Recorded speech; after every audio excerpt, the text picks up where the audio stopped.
Hello everyone, Jai Hind and welcome to the platform of StudyIQIASEnglish. I welcome you all on this platform. And once again, we'll be doing the Hindu analysis and the day. Today is 6th of April 2026 and I'll be discussing the Delhi edition of the Hindu.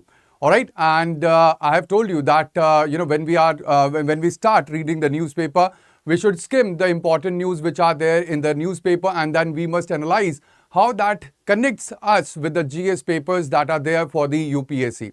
So that is what we'll be going to do in today's session as well. We'll be seeing which all news are there that have been featured in the Hindu of the Delhi edition.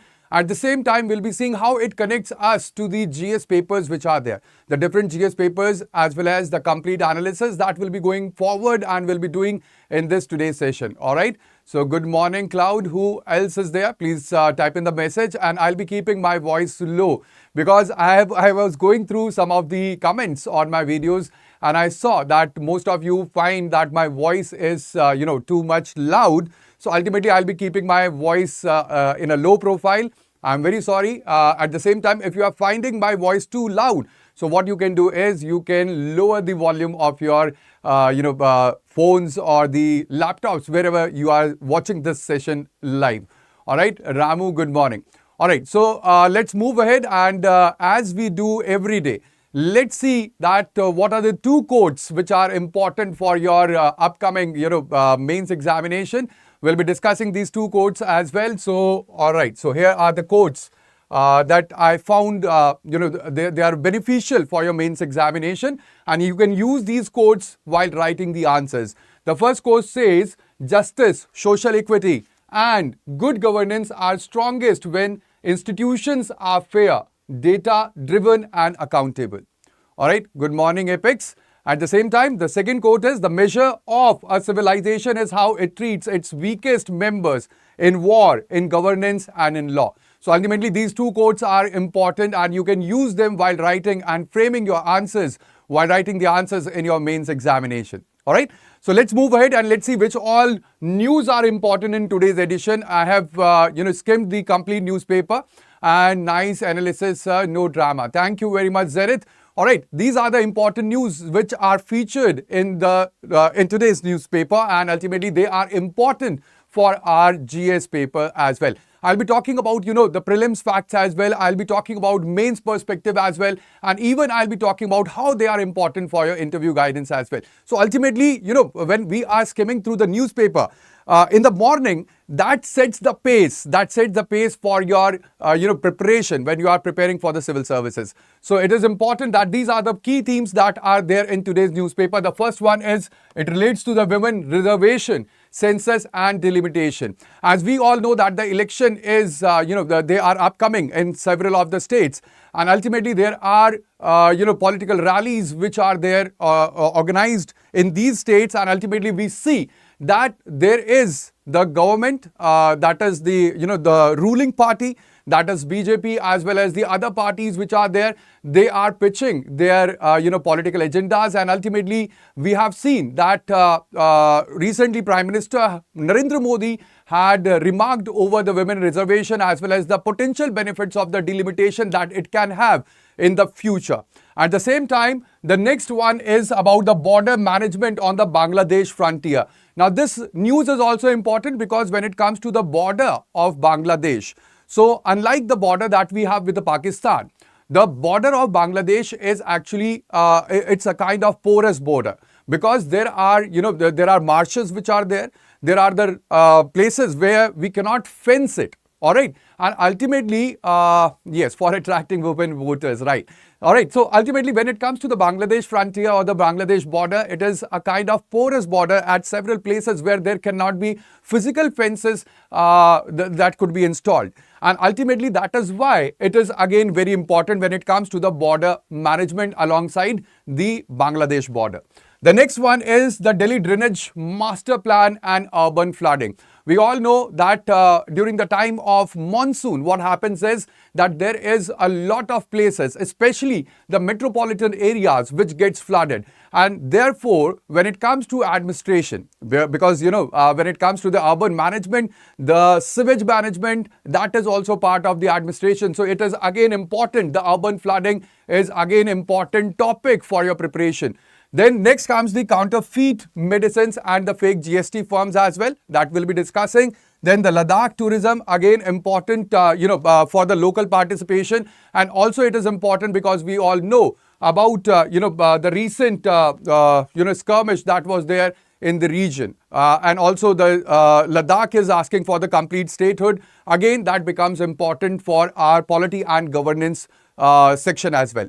All right, then again, very important news is about the jute mill shutdown and as well as the industrial distress that relates to this. Again, jute is the second important fiber crop when it comes to India after cotton. So again, it becomes very important. This news is again important. We'll be discussing it in detail. And again, judicial recusal and fairness in the criminal proceedings where Arvind Kejriwal, who was former Chief Minister of Delhi, he has moved to Delhi High Court and will be talking about the judicial recusal as well as the fairness that is there or that should be there in the criminal proceeding. Now, moving ahead to the first important news that is there, and it relates to women empowerment, it relates to polity, it relates to the governance as well, and that is, it is about the, I have told you about the women reservation as well as the delimitation exercise that has to be continued. This year, El Nino effect also affect our agriculture and rainfall. Yes, Ramu, I have already done a video related to this, that there would be El Nino. This is a prediction that there would be, 60 to 70% prediction is there that the El Nino will hit in mid 2026, and ultimately that is the time period where we have the arrival of the southwest monsoon, and at the same time not just the El Nino, there is also the negative Indian Ocean dipole that is there in the Indian Ocean, and cumulatively both of them, they will hamper the monsoon. They will have a negative impact on the monsoon in India, and ultimately what will happen is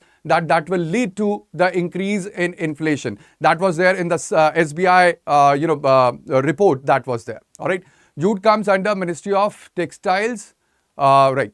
So over here, the first news that I am going to discuss is that the in a rally, Prime Minister Modi has said that states can reap benefits of women reservation, and at the same time, Akhilesh Yadav, who is from the Samajwadi Party, he said that they conduct a fresh census before taking up women's quota in Parliament, and that has been said by Akhilesh Yadav. So this particular news, it pertains to the Parliament, it pertains to the women representation as well as the women empowerment as well.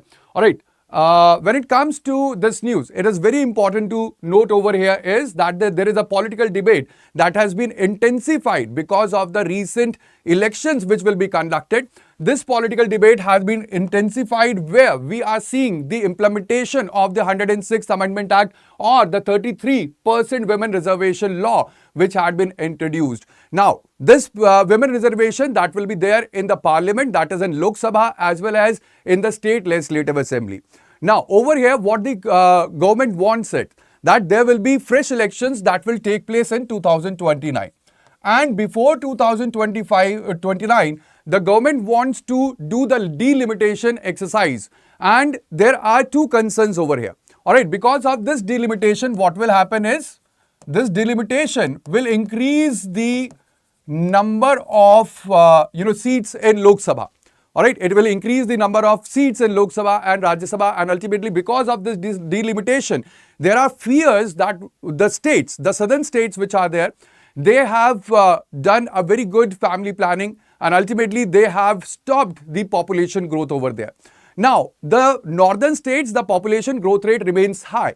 So, the southern states, they fear, or the states which have which have implemented the family planning exercises, now they fear that they will miss out the representation. So, that is very, very important over here. Yes, that's true, Cloud. It's Article 82 and yeah.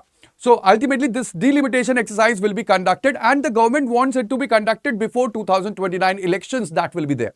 All right. At the same time, for conducting this delimitation exercise, what the government wants is that it wants to use or utilize the 2011 census data.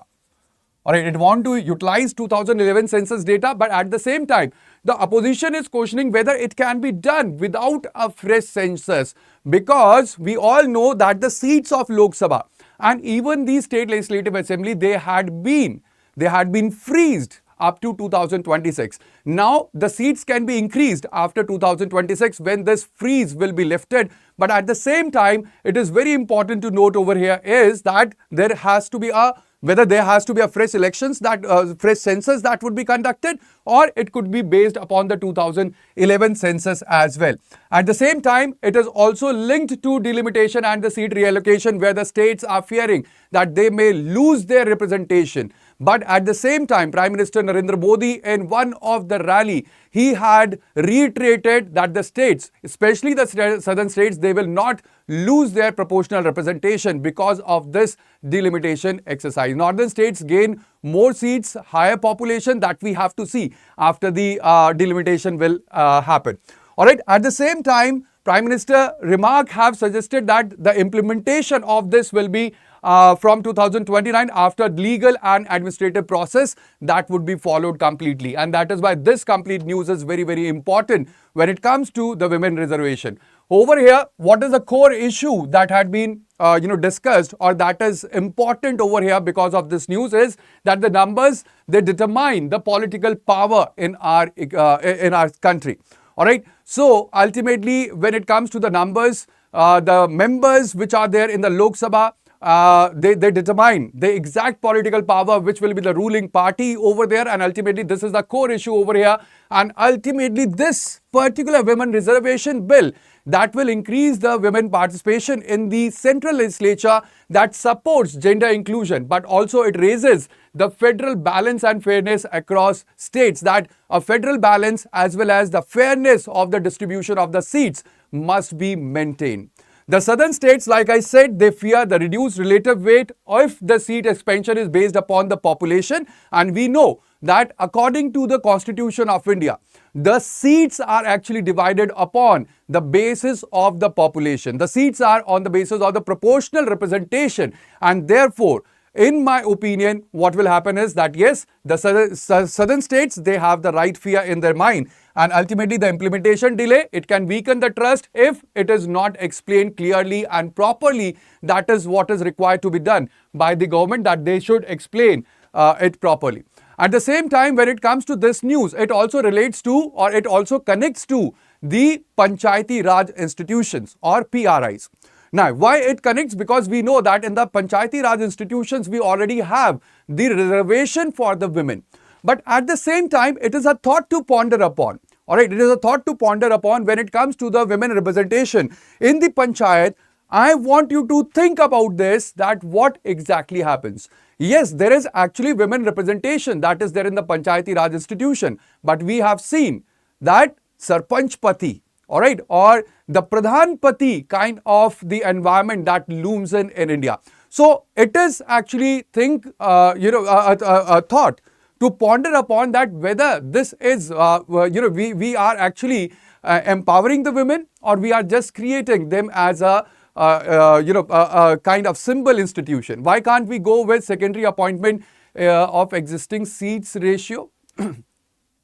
I don't know what will happen. All right, this has to be, the complete bill have to be tabled, and then only we will come to know about this, that what the government is proposing, how it will balance the representation that is there. All right, so we'll have to see, but I'm just talking about that this is important for the women representation, and you can compare both of them, the 73rd and 74th amendment, where we already have 1/3 of the seats which have been reserved for the women, and in certain states that women representation have even increased to 50%. All right, so that we have to see, and you have to also have comparison of both the kind of the reservation that will be there. All right, now next news that is there is, it's about the BSF plan. All right, over here the BSF plan, or it is using the crocodiles or the snake patrols on the Bangladesh border. Now, like I said, that most of the border that we have with the Bangladesh, it is porous, and there are no physical fences which are available there. Also, most of the border is actually, it is a flood prone region, and ultimately topography, it makes it difficult to erect any kind of physical fences over there. At the same time, there is also a visit that is proposed, and ultimately this visit will start from tomorrow, and the Foreign Minister Khalilur Rahman, he will visit India tomorrow, and from tomorrow and day after, he will be there in India, and there are things that are on the agenda. The things that are there on the agenda is about the Ganga Treaty, and ultimately that would be discussed because the water sharing treaty is up for the renewal. In December, this treaty will be getting ultimately it will be getting lapse. All right, and at the same time, there would be visa issues also that will be discussed, and these are on the agenda of the foreign ministers' visit to India, Bangladesh foreign ministers. Yes, 30% is riverine, right, near about. All right, so over here, the BSF had been asked to explore that whether they can use snakes or crocodiles for the riverine border stretches which are there along with the Bangladesh. At the same time, there is a proposal which is linked to infiltration prevention as well as criminal activity control, because we know that there are lots of illegal migrants which enters India from the Bangladesh route. So there is also the proposal that we have to prevent this infiltration at any cost, and there is also criminal activity that goes on because of the porous border that we have with the Bangladesh. Large part of the Bangladesh is also flood prone, and also it is difficult to prone at the to fence, and at the same time border management now it is increasingly depending on the technology that we have, at the same time terrain specific solutions that we need to administer in those particular region.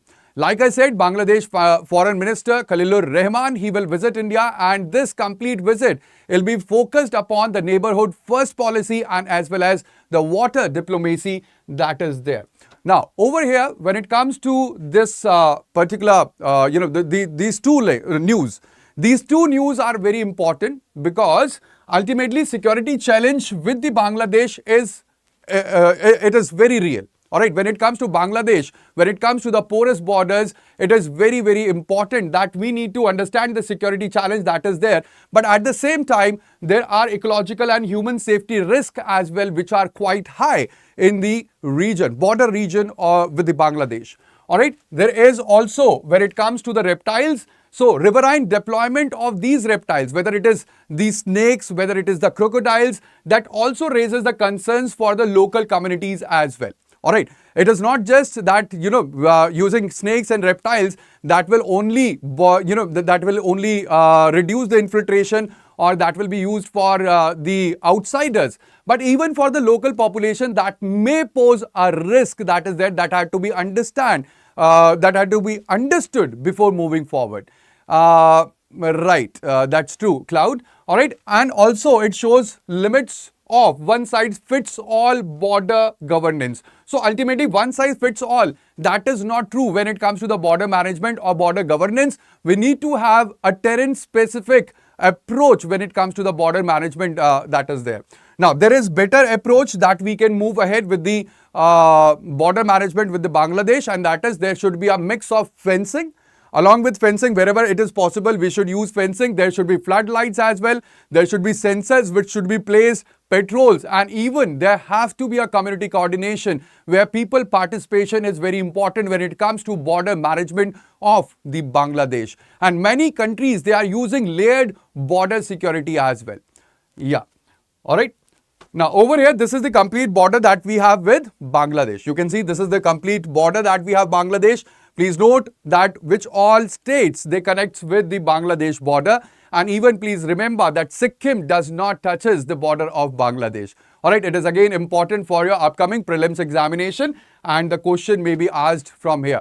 At the same time, like I said, we have Teesta. When it comes to water diplomacy, the Teesta River Agreement, it has been pending since, Tribunal Congress came into power in West Bengal politics. All right, since then, this had been delayed. There have to be agreement between India and Bangladesh related to Teesta waters, but this had been delayed for about 20 years. At the same time, India and Bangladesh, we entered into a treaty in 1996 for the Ganga water. All right, and this is going to lapse in December 2026. So it is up for the renewal as well. So both of these will be discussed when it comes to Bangladesh and India, and the recent visit that will be there with the foreign minister. Now, the next important news that I'll be discussing is that there is, when it comes to the news, it is the drainage master plan faces likely delay as government looks for fund. And this is about Delhi. Although this is about Delhi, we do not have to go through every details over here. But at the same time, we must analyze this in the light of the urban floodings which are important for us. All right, again, this news is important. Why? Because of the urban floodings. Over here, what is there in this news is, let me summarize it briefly. That is that Delhi's drainage master plan, it is facing delays because of the financing issues.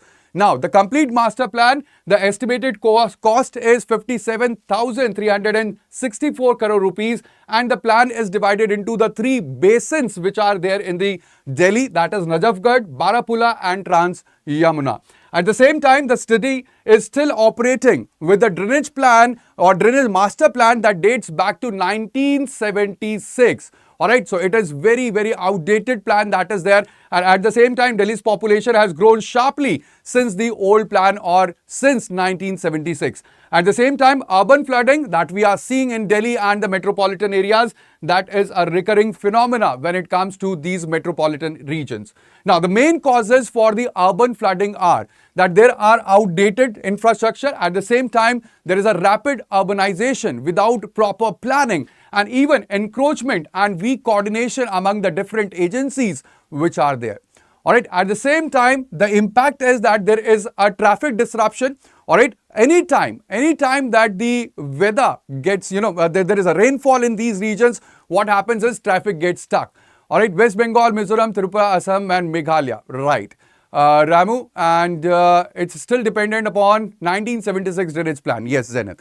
So ultimately, when it comes to the impact of this urban flooding, what happens is that traffic comes to still and there is a traffic disruption. There are health risks as well, because we all know because of the stagnant water, there are mosquito-borne diseases which are, which are risks that are associated with such kind of, urban flooding. There are economic losses as well. And also there is civic stress that happens because of this.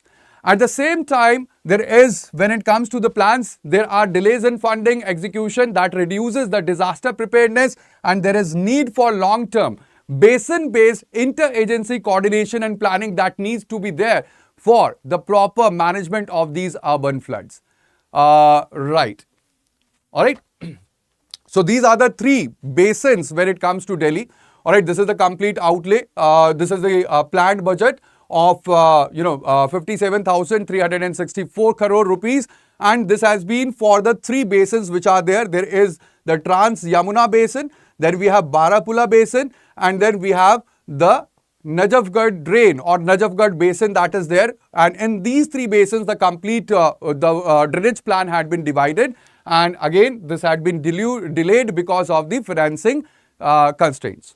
All right. At the same time, when it comes to urban flooding, we have to remember, or we have to think that it is because of the garbage that blocks the drain. So there is a waste that clogs the drainage, and ultimately that leads to urban flooding. At the same time, there are geographical limitations as well, because there are lack of natural drainage patterns or natural drainage systems which are there, and because of the elevation and topography, and that leads to flooding of the urban region. At the same time, there are rapid construction as well. So because of the rapid construction, there is increased runoff because of the concrete that replaces the natural ground. Because natural ground, it absorbs, but the concrete, it does not absorb water. At the same time, there are outdated drainage, and ultimately they are unable to handle the current rainfall that happens. And then there is climate change as well. We are seeing that there is extreme weather risk and weather events which are happening, and that also poses a risk for the urban flooding. And then there is construction in the wrong places that is the eco-sensitive places, and even there are disappearing of the lakes, which are basically the natural water storage systems which were there. So there are lots of lakes which there are losses of or disappearing of the lakes. Now, these are the causes why we have the urban floods. Not sufficient for sewage, then comes storm water, right? All right. Now, coming forward to the facts for the prelims that you can note over here and could be asked in your prelims, that is, when it comes to Ganga Water Treaty, all right, so this is the 30-year treaty that was, or that we entered with Bangladesh, and we have Farakka Barrage, from where the water gets shared between both the countries. And the renewal of this treaty is by December 2026. BSF Act, it was passed in 1968, and it governs the complete BSF operations which are there under the Ministry of Home Affairs. BSF falls under Ministry of Home Affairs. And again, we have Bangladesh that shares borders. We have already told you in August 2024, Sheikh Hasina, she had fled to India after the student protest, and afterwards Muhammad Yunus, he led the interim government. And then we have right now we have Prime Minister Rahman, who is the current Prime Minister of Bangladesh. And Teesta water sharing, this is a long pending issue with West Bengal, and Chief Minister of West Bengal, Mamta, she blocks the centre's deal that is there. All right. So we are not getting into the politics, but these are the facts which are there and important for your upcoming prelims. Now, the next important news is about the jute mill. All right, I have told you, and this jute mill is located in Samastipur. This is the news that is featured in the Hindu of today's edition. Now, when it comes to this, ultimately this jute mill is Rameshwar. Rameshwar jute mill in Samastipur, it has been shut for several months. At the same time, there are thousands of workers which are affected by the wage arrears as well as uncertainty of the operation of this jute mill. The jute sector is actually right now, it is very much under pressure because of the plastic packaging, because of the low supply and outdated processes as well. At the same time, this plant or the plant is part of the century-old industrial history that we have in India. All right. And the jute remains relevant because of the Jute Packaging Material Act that was passed in 1987. So that is also that we are going to discuss in this particular news. Now, the issue reflects that there are broader industrial sickness when it comes to the labor-intensive industries, whether it is the sugar-based industries or whether it is the when it comes to jute industry. So there is a broader industrial sickness that we are seeing in these industries, and the workers over here, they face income loss, they face reverse migration as well as skill wastage as well. Now, when it comes to the industrial policy, it must address the modernization that should be there in these industries, along with the dues that should be settled and also the labor security. And stronger procurement is required when it comes to the jute industry, as well as revival support and the compliance which is actually needed over here. Now, these are the regions where we have the jute industry that is spreaded. All right, these are the major regions. All right, it is spreaded in Bihar. All right, along with Bihar, it is there in the Bangladesh. The Hooghly Basin region is basically where we have most of the concentration of the jute industry. Then we have it in Odisha as well. In the Krishna Godavari Basin as well, we have the jute industry, and even in the some places in the eastern UP, we have the concentration of the jute industry that is there in India. Now, like I said, when it comes to the jute sector, there is a mandatory packaging of that has been approved by the Cabinet Committee on Economic Affairs, or CCEA. All right. So when it comes to the mandatory packaging, it is that 100% of the food grains, they must be packaged in the jute bags, and also 20% of the sugar must be packaged in the jute bags. All right. So ultimately, this provides the impetus to the jute industry. So there is a development of the jute sector, and over here we can, that development is based upon, or it is by increasing the quality and productivity of the raw jute, and even diversifying the jute sector that we have in India. And at the same time, it also is important because it provides the livelihood. At the same time, the government measures that support the jute industries in India is that there is imposition of anti-dumping duty on the import of jute that is from Bangladesh and Nepal. There is also National Jute Board that has been collaborated with the National Institute of Design and a jute design cell had been opened at Gandhinagar. At the same time, there is promotion of jute, geotextiles and agro-textiles that had been taken up. At the same time, we have Jute Smart, that is a e-government initiative to promote transparency in the jute sector procurement. And even Jute Eye Care that supports close to 1 lakh jute farmers by disseminating improved agroeconomic practices to them. So these are again important to note for your upcoming examination. Alright. India mandates jute but fails to modernize this sector. Yes, that's true. And that is what is actually required. Modernizing of the jute industry is quite important. Now, coming to the next one, next important article of the news that was featured in today's The Hindu. It is about the executive office without a limit. Just go through this, complete topic or the article that was there in The Hindu. And this, there are two things that are there in this particular article, and that is very important for us, again for GS paper 2, that is polity and governance. And this, the two main points which are iterated in this article is anti-defection law and even the Prime Minister ministerial term limit. Now, when it comes to India, we do not have any term limit in India. All right. Prime Minister Modi have already completed 8,931 days in office as a Prime Minister as of 22nd March 2026. And it is the longest in the Indian democratic history, just after or surpassing Pawan Kumar Chamling, who was the Chief Minister of Sikkim for 8,930 days. Now, when it comes to the elections, so ultimately the periodic elections that we have in India, as well as the parliamentary accountability, that is because of the, no confidence motion. Alright, parliament accountability is because of the no confidence motion that could be brought into the parliament. So both of them, the periodic election as well as the parliamentary accountability, because of the no confidence motion, that provides the dual check mechanism that we have in India. Alright, individual holding infinite period of constitutional posts seem quite unfair. That's the core essence of this article. Yes, that's true, Ramu.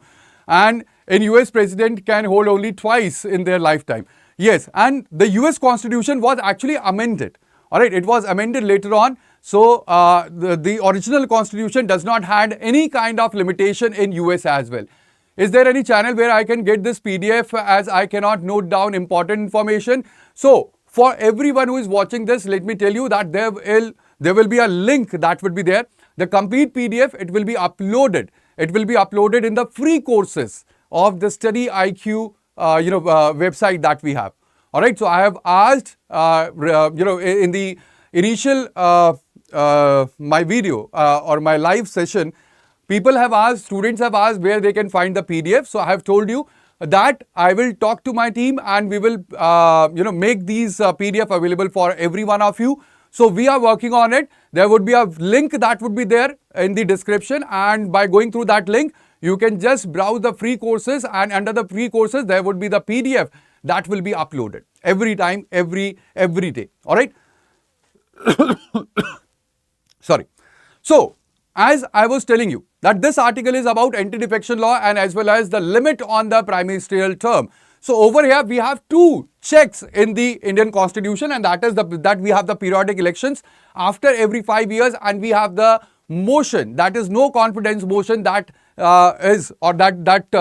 provides us with the parliamentary accountability, and ultimately that provides the dual check. In the 52nd Amendment Act of 1985, there was 10th schedule that was added, and this relates to anti-defection law. At the same time, Supreme Court also have upheld the constitutionality of the 52nd Amendment or anti-defection law under Kyoto Holohan versus Zachilu case in 1992. Over here, it is very important to note that when there is a ruling party member of parliament, if he votes against party on the confidence motion, alright, if he votes against party on the confidence motion, then he is disqualified. Alright, then he is disqualified on the basis of the anti-defection law. And ultimately, what is the effect of this particular, point? The effect is that no confidence motion, it becomes a dead letter where we have a working majority. So that is what we have to think about. Alright, so actually there is every voter, every vote that counts. But at the same time, a voter cannot vote independently when it comes to the confidence motion, because if he votes independently and he votes against the party, then he will be disqualified under the anti-defection law. Over here, this is very, very important, all right, because if we want to have a proper democracy, in a proper democracy, you cannot coerce the representatives, the elected representative. This is just like, coercion. We are coercing them into voting in favor or voting against the motion or voting in favor of the motion and following the party whip. So that is a kind of coercion that a party is implementing on its member just because of the fear of the anti-defection law. And that is against the true beliefs of the democracy. So ultimately, what are the reforms that could be there? So when it comes to reform, the first reform is that we should exempt the confidence motion from the 10th schedule disqualification, so that a voter or the elected representative that is there who is sitting and is voting in the confidence motion, he can vote independently.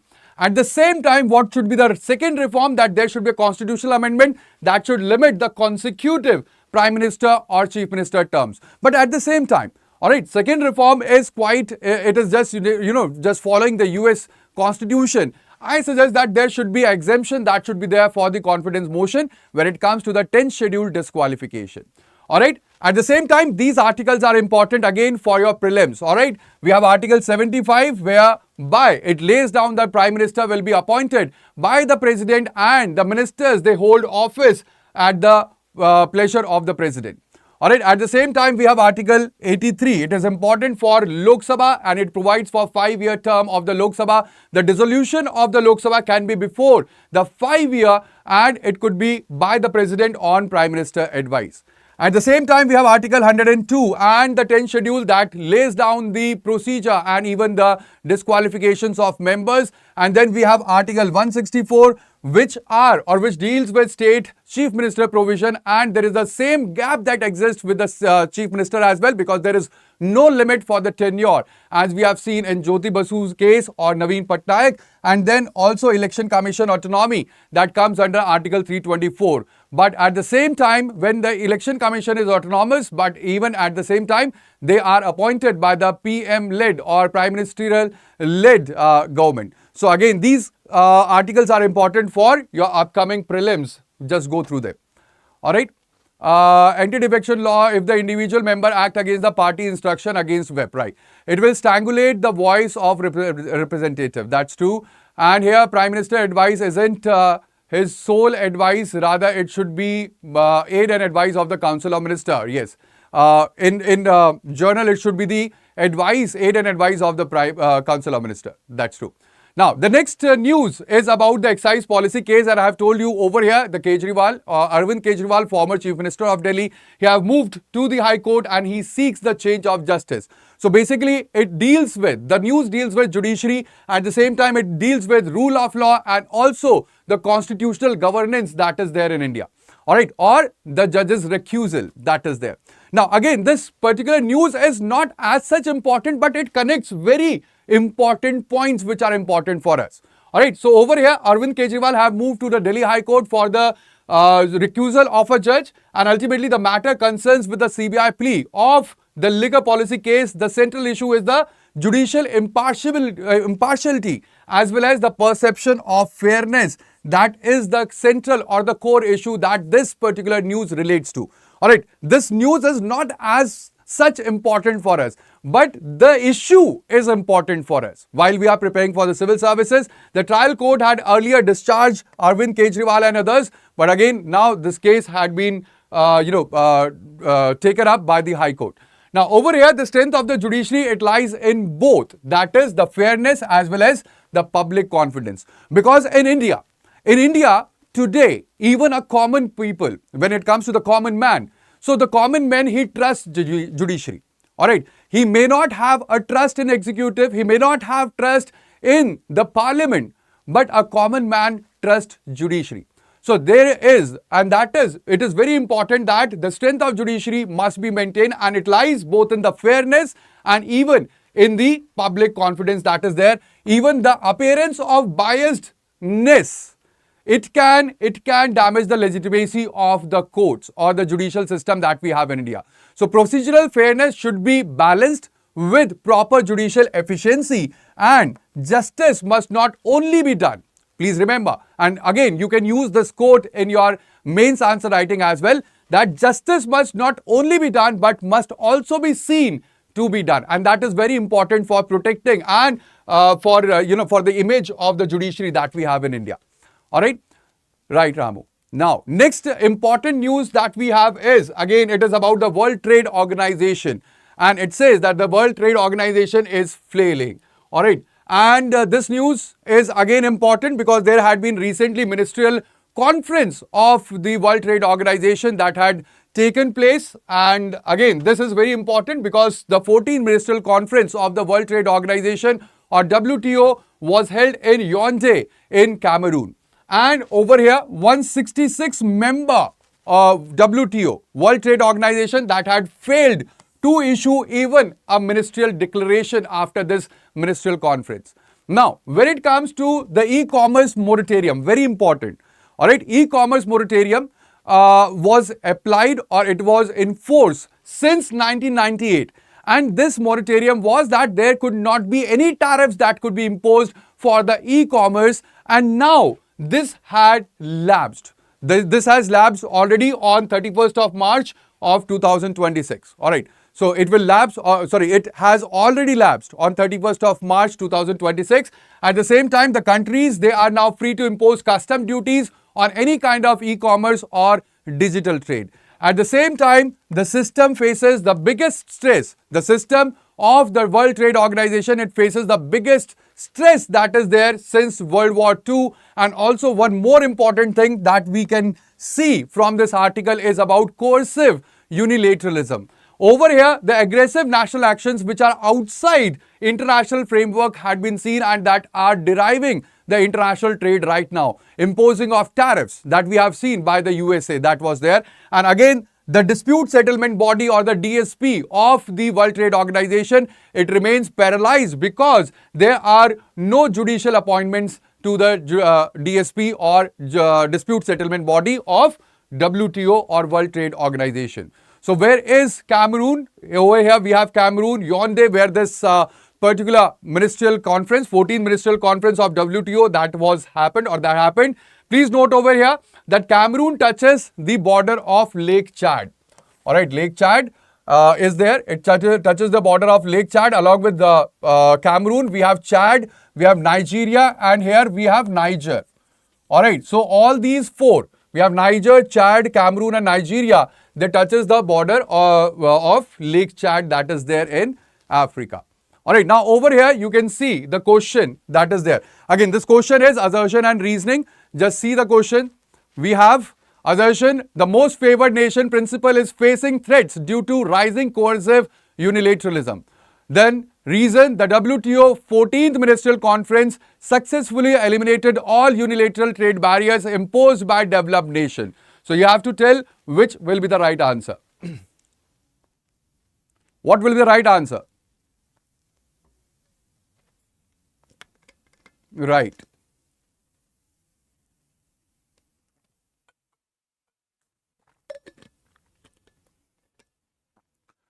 So I have told you that second point is incorrect. All right, reason is incorrect. So of course, only A is correct. That is the answer here will be C. That is A is true and R is false. All right. Coming to the next important news that was there in today's The Hindu, and this is transforming India's nuclear power landscape. All right. So this again, this news deals with or it details with the Shanti Act that had been passed. So when it comes to the Shanti Law, all right, or the Shanti Act of 2025, it is the acronym, when it translates, it is the Sustainable Harnessing and Advancement of Nuclear Energy for Transforming India. So by this Shanti Act, what happened was that the sector, the nuclear sector, which was regulated and it was under control of the government, it had been privatized. All right. So when it comes to the nuclear or the nuclear energy in India or the atomic energy in India, there was Atomic Energy Act that was passed in 1962. And over here, the atomic energy was the absolute monopoly of the government or the state. At the same time, there was in 2010 Civil Liability for Nuclear Damage Act that was passed, where strict liability hurdles were implemented in the event of any damage that happens because of the nuclear facilities. At the same time, in 2026, there is a Shanti Act that had been passed, which replaces both 2010 and the 1962 Act. And over here, the private or the foreign direct investment entry had been provided, and there would be an independent statutory Atomic Energy Regulatory Board that will be there, that will be monitoring the complete nuclear energy programs in India. Now, this is again very important for India. All right. This is again very important for India because the target that we have when it comes to the nuclear power, that is 100 gigawatt by 2047. And when it comes to the installed capacity that we have right now, so right now we have 8,180 megawatt of the capacity that we have. So we have a very large gap when it comes to the target and the capacity that we have, installed capacity that we have right now.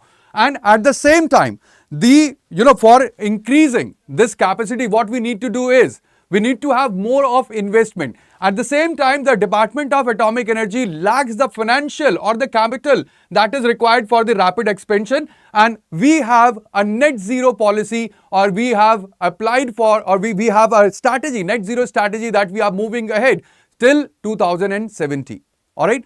And at the same time, the rapid capacity addition and the foreign fund transfers are required. And that is why we are integrating the private players and the foreign direct investment along with the three-stage nuclear program that we have. Yes, it was designed by the Homi Jahangir Bhabha. All right, so therefore this again particular news is very important. Over here, it is very important that there are concerns that are raised by this particular article, and that is the resolution of the private tariff pricing that should be there.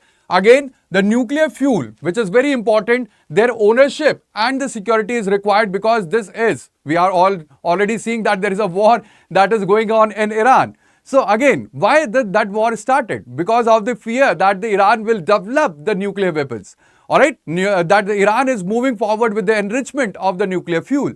So over here, again, the concerns are that what will be the ownership and the security for the nuclear fuels when it will be in the private sector. At the same time, there are concerns about the low-term waste management or the nuclear waste management when it comes to the bill. At the same time, there are insurance and supplier liability disputes, how they will be settled. And at the same time, we must note that when it comes to the per capita electricity, again, it is important, a fact that you can remember or you can note it down, that the India's per capita electricity at present is just 1,418 kilowatt hour as compared to China, where it is 7,097 kilowatt hour, against USA, where it is 12,701 kilowatt hour at present. All right. Now over here you can see how this article is very important, because when it comes to the total electricity capacity that we have as of June 2025 476 gigawatt of the capacity that is there, and out of this we are moving ahead that we should be this complete capacity, it should be about 50% that we should derive from the non-fossil fuels. At the same time, the solar capacity is 111 gigawatt, and the target is by 2030 that we must meet the target of 500 gigawatt by the renewable energy generation. At the same time, the nuclear capacity right now is, as of June 2025, is 8.78 gigawatt by the 24 plants that are there. And there is the cheapest, we have the cheapest power plants that are there globally, where we have 700 megawatt pressurized heavy water reactors, which are only $2 million per megawatt that is there. At the same time, we have the thermal capacity that is 240 gigawatt, and 75% of the generation of the total electricity comes from the thermal or the coal-based powers, and the base load dependency that continues with the coal-based powers. And the target for the 2047 is that we must have 2000 plus gigawatt of the electricity generation, and also we must be net zero by 2070. These are the targets that we have for the future. Now over here you can see this question again. This is question on the basis of this one. Consider the following statements regarding the Shanti Act of 2025. It aims to achieve an installed nuclear capacity of 100 gigawatt by 2047. It explicitly prohibits foreign direct investment in nuclear sector.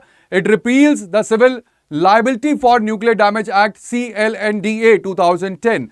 Which of the statements given above are correct?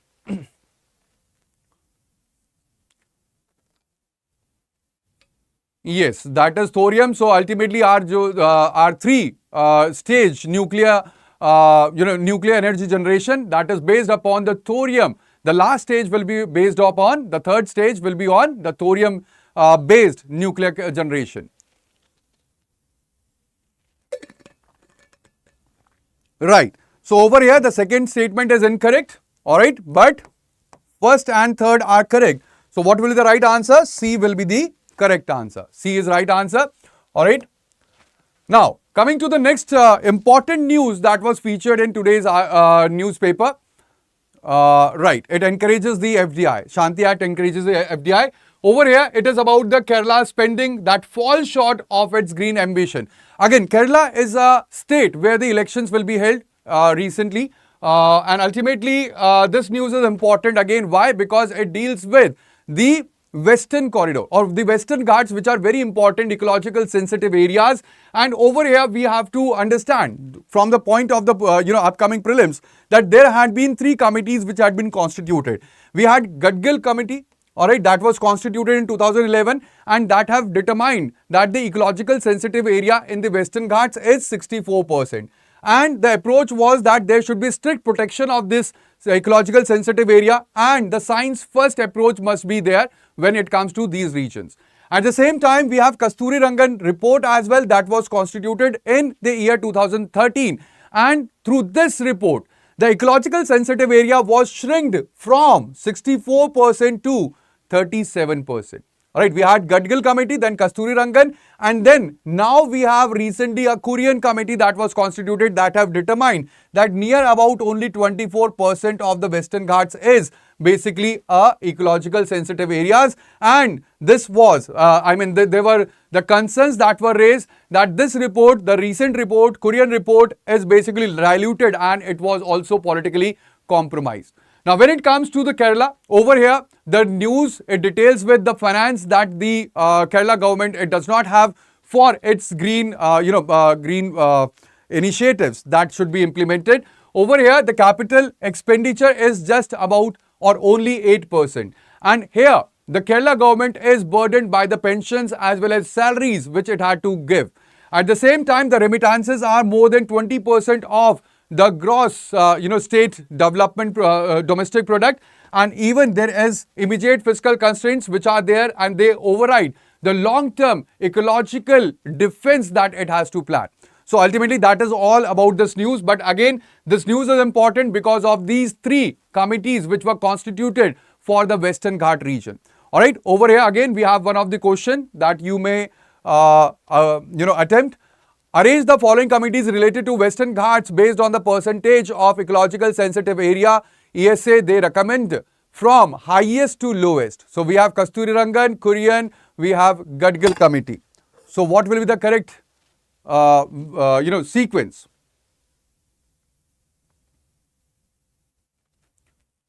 So what will be the correct sequence here?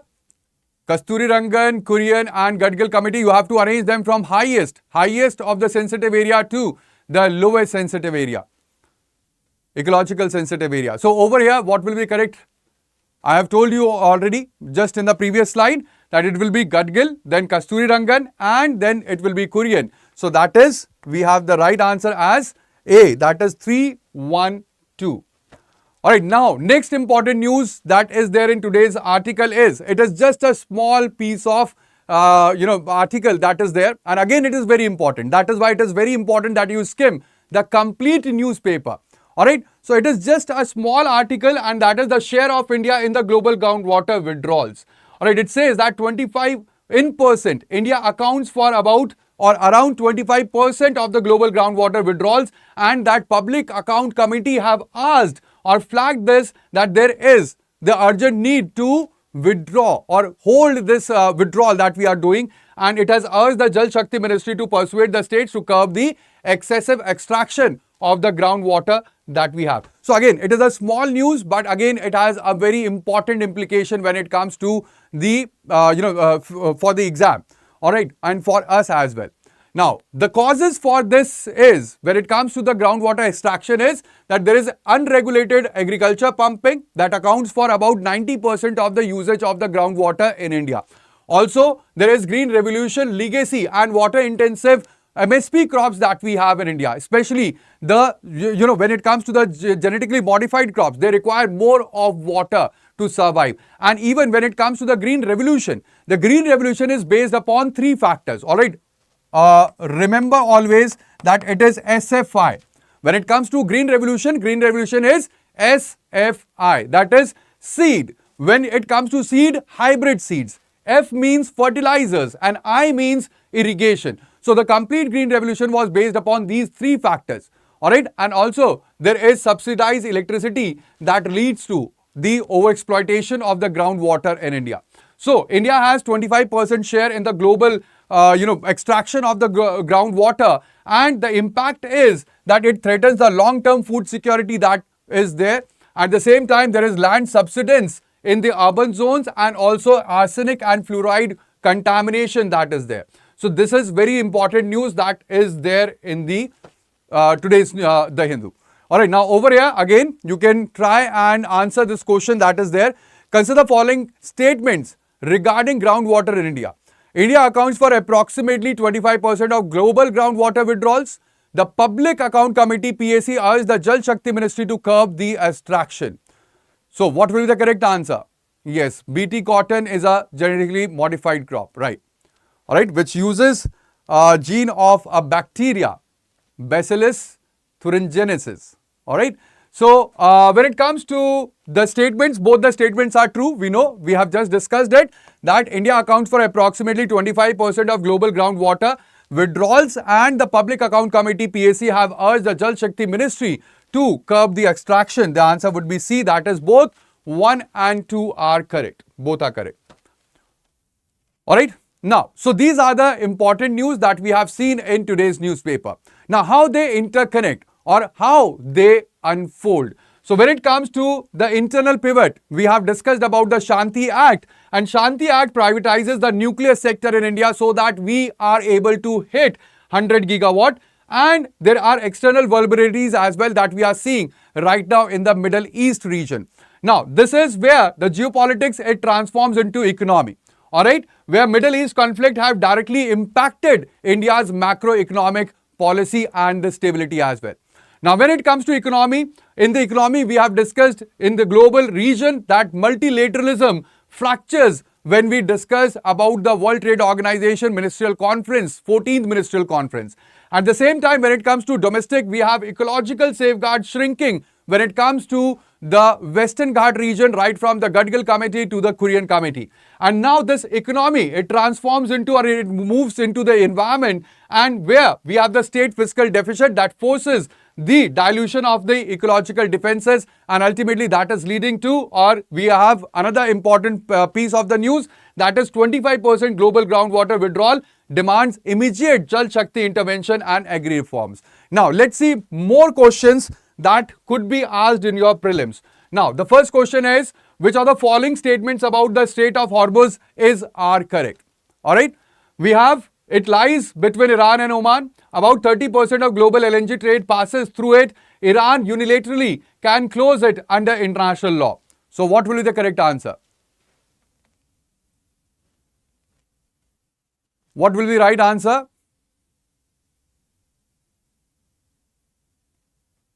It lies between Iran and Oman. About 30% of global LNG trade passes through it, and Iran unilaterally can close it under international law. So Iran cannot unilaterally close it under international law, of course. So there will be 1 and 2. That will be the correct answer, and A will be the right one. Next question that is here. All right, next question is, the Shanti Act 2025 replaced which of the following? Atomic Energy Act 1962 only, then Civil Liability for Nuclear Damage Act 2010 only, both A and B, neither. It is supplementary legislation. So again, we have discussed this. The correct answer to this will be yes. The correct answer to this will be, we have already discussed this, that is both A and B. C will be the correct answer. Alright, next, consider the following about WTO MC14. March 2026, it was held in Yaoundé, Cameroon. Then the e-commerce moratorium was extended for 2 more years and India blocked the IFD agreement. So over here, when it comes to the e-commerce moratorium had not been extended for 2 more years. This is incorrect and first and third are correct. So it will be 1 and 3 only. That will be the correct answer here. I have not have the options here. Alright. Then next, the 10th schedule of the Indian Constitution deals with. So it is, again, you will not find such type of questions in UPSC. Let me tell you. But this would be in the form of statements. It could be asked in the form of statements, and over here the right answer is anti-defection law or anti-defection procedure. Alright. Next question is, under the EPR framework in plastic waste management rules, category 1 plastic refers to. Now this is important. This is important and we have discussed this news in the previous session, right? You know, we have discussed about it in the previous session. Alright, if you have not gone through it, please go through that session. And when it comes to EPR framework in plastic waste management rules, what the category 1 plastic refers to? So the category 1 plastic, it refers to rigid plastic packaging. Please remember, rigid plastic packaging. That is B will be the correct answer. Alright, next question. Assertion A. India's per capita electricity generation is far below the OECD average. Reason, India still relies on coal for 75% of its electricity generation despite 50% renewable capacity. So what will be the correct answer? This I will let you answer. Alright, tell me, what will be the correct answer here?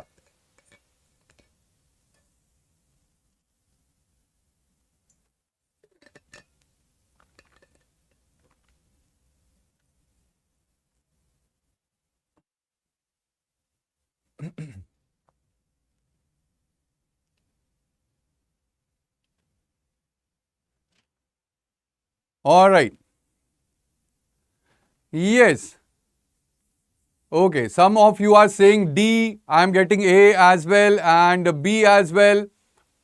Okay, so nobody is saying C. That means A is false, R is true. A is true. India's per capita electricity, I have told you, it is below. It is far below the OECD average. That is true. Alright, second statement is also true. India relies on the coal production. We have the coal electricity generation, thermal power electricity generation that is there, and we have the capacity of about 50% renewable capacity that we have. Alright, we have this generation capacity. Alright, we do not have, still we have not utilized this capacity. Okay, we are capable because OECD average is 8,000. Yes. Alright, so both are true, but at the same time, does it make any sense? By putting because, I have told you, you have to put because between both the statement. India's per capita electricity generation is far below the OECD average because India still relies on coal for 75% of its electricity generation despite 50% renewable capacity. So R does not, it is not explaining A. Alright, R is not explaining A, so of course answer will be B. Okay. Next. Match the following nuclear sites with their foreign technology. Again, important question that could be asked in your prelims. We have Jaitapur, we have Mitivirdi, we have Kudankulam and Kovada. Then we have GE Hitachi, we have Westinghouse, Toshiba, French EDF and Russian VVER. So you have to match the nuclear site with the foreign technology. Now you may be gaining insight that how a news about Shanti law will be utilized by the UPSC to frame a question like this. Alright, and that is why it is very important to note that the current affairs, the Hindu analysis, it is very important for your preparation for the UPSC. Alright, so over here, what will be the right answer? When it comes to Jaitapur, it is the French EDF, EPR technology that had been used. In Mitivirdi, it is the Westinghouse, Toshiba. Then in Kudankulam, it is the Russian VVER and Kovada is GE Hitachi. So ultimately it is, we have C, B, D, A. That is, okay, first option that is A. A is the correct answer. Alright. Okay, next, the Ganga Water Treaty between India and Bangladesh was signed in. So when it was signed, the Ganga Water Treaty was signed between India and Bangladesh in 1996. We have discussed this. Then the Kyoto Holohan versus Zachilu 1992 case was related to, it is related to anti-defection law validity. That is B will be the correct answer. Alright, so for the mains, you can practice writing these questions. We have 3 questions that are there in front of you. The Shanti Act 2025 represent a paradigm shift in India's nuclear energy policy. Discuss the key changes brought by this legislation and the challenges that must be addressed to achieve India's 100 gigawatt nuclear target by 2047. Then, the failure of WTO MC14 in Hyundai 2026 and the lapse of e-commerce moratorium signal a deepening crisis in multilateral trade governance. Evaluate India's role in WTO reform efforts and its approach to plurilateral agreements. Then we have India's Plastic Waste Management Rules 2025-26 allows company to carry forward compliance shortfalls for 3 years. From an ethical standpoint, this is for GS paper 4. From an ethical standpoint, evaluate whether this is an example of regulatory capture or pragmatic policy making. Alright, so these are the 3 questions that you can practice for your mains. Alright, so what is the summary for today's session? The key summary is that because of the US-Iran war, we have the India's energy security architecture that had been tested, and right now we know that it is dangerously very thin because of the US-Iran war. At the same time, we have discussed about Shanti Act. It is the biggest nuclear energy reform that had happened since 1962 Atomic Energy Act. Then we have discussed about WTO Ministerial Conference 14 and it has failed. And ultimately, this shows that the multilateral trade order is in existential crisis, and also the multilateralism had been tested time and again when we are talking about the right now current global position. At the same time, when it comes to BSF reptile deployment in the border management areas, so it indicates that we have unfenced border vulnerability that we have with Bangladesh, and we have discussed about anti-defection and the PM term debate as well. And ultimately, this shows that there is democratic accountability deficit that is there in India. At the same time, plastic EPR rules, they show that there is a governance gap between ambition as well as implementation. So that would be all in today's session, all right, that we have discussed. These are the important news that you can see in today's The Hindu.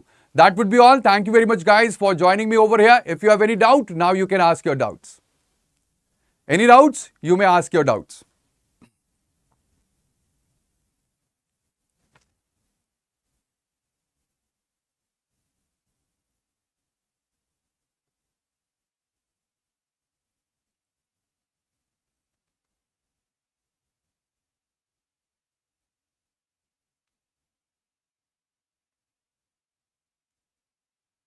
All right. Thank you very much, Ramu. All right. So that would be all. Thank you. Bye-bye. Take care. Jai Hind, and take care of yourself. We'll meet again tomorrow at 9:30 a.m. sharp. Thank you. Bye-bye. Take care. Jai Hind.